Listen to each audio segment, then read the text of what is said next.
Bamboo quickly turns invasive. Keep this in mind when selecting its location.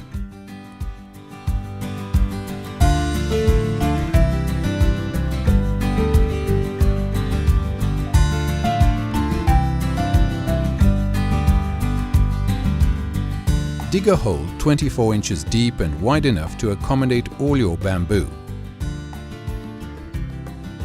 Place your rhizome barrier along the bottom to check the depth. It must extend up out of the ground by 2 inches. Set up the rhizome barrier, ensuring that it overlaps well to completely close the loop. Fill and keep space for the clump. Remove the bamboo from its pot and center it in the hole.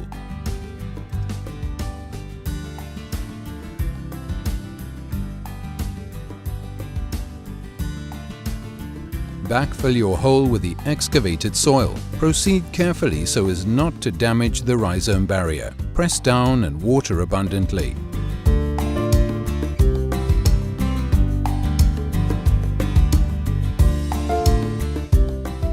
Bamboo requires a lot of water to settle in, so water regularly during the first year after planting, and then again whenever the soil is very dry.